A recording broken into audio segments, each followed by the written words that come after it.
Let's talk about the US election. Last week, I made you watch a clip of President Joe Biden. I won't put you through that again.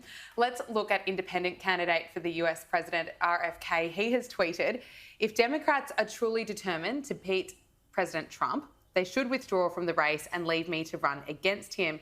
Here's what will happen, according to a TMZ poll of 56,000 Americans. And that poll found that 36% voted for Donald Trump and 64% wanted RFK. Has he got a point? He does. And what's really interesting is that the media refuses to cover this, mind you.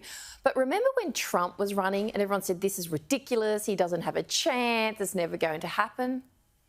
Well, it happened, right? So I think ignoring the people, which seems to be a theme globally, that we're ignoring the community's wishes. And the reason why people actually want RFK is because he isn't in it to be a politician. Yeah. He has always been an advocate for the people, right? Whether you agree with everything that he stands for or not, he has come out as an independent. And look, we know in Australia, independents have picked up. So everywhere else, people are looking for that third option.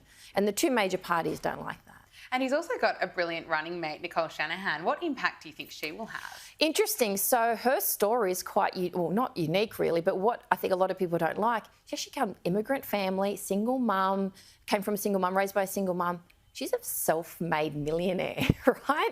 That is triggered a lot of people and she's ambitious. And look, again, you might not agree with everything she stands for, but do you agree with everything that any president and vice president stands for? Like, let's face it, usually it's 90% you don't agree, right? And she's different and passionate and wants to help. And that's what we want, right? That's what every single human being wants. They want someone who cares about the individual, doesn't care about who's paid you to be there, who's calling the shots at the top, you know, who wants to look famous or be famous, which a lot of politicians do.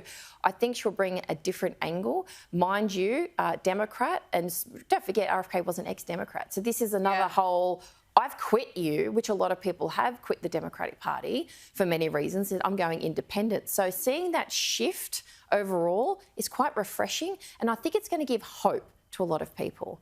A lot of people think that he should be Trump's running mate, but I don't think that will ever happen. Well, it's interesting you say that because he claims that he was approached by emissaries of Donald Trump asking him to serve as the former president's running mate.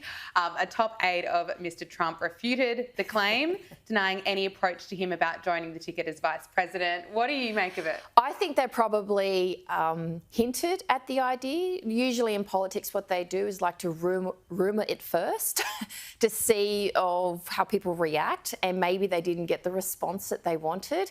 And to be honest, the two of them should be going against each other. I think Biden needs to step out. And mind you, there are rumours they're going to replace him at the last minute as well, which I don't know how they're going to do that, but that would be very interesting. We'll have a good, US election. But he probably did ask for him to run because he saw him as a threat. And that's a reality. That's business. Remember, Trump's a businessman and he sees you as a threat. He's going to probably try and do business with you or bring you on his side. And if not now, I think maybe they'll try and destroy each other. Interesting, those rumours you are hearing that Joe Biden will be replaced at the last minute. I think that's what a lot of people are hoping for. I think a lot of people... But don't forget, it depends who he's replaced with. Yeah. Right? So a lot of people might go, yes, great, thank goodness Biden's gone. Oh, hang on a minute, what does this person stand for? And still don't forget... And why do it at the last minute? Do it now so we can get... Yeah, but then we could... Yeah, that's what they don't want. They don't want you to get to know who the person is, right? That's to trick everyone. Brilliant strategy. Politics, baby. There we go.